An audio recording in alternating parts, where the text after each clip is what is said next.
लड़की थी दीवानी सी, एक लड़के पे वो मरती थी।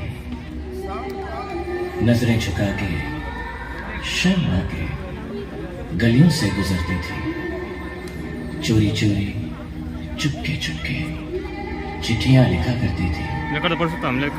कुछ कहना था शायद उसको, जाने किससे डरती थी।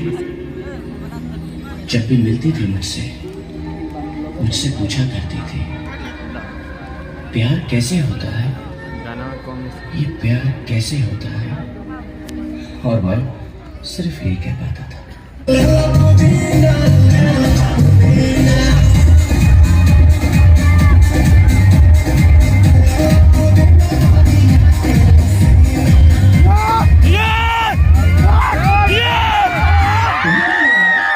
सबर करो।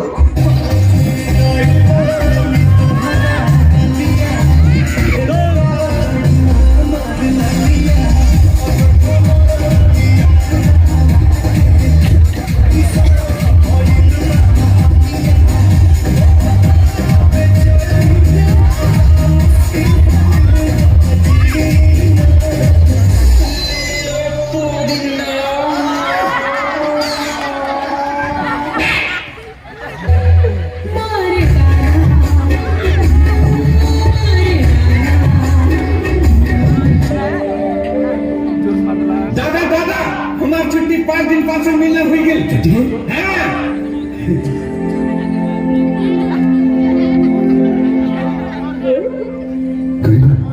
मोर छुट्टी नहीं, मैं 5 दिन 5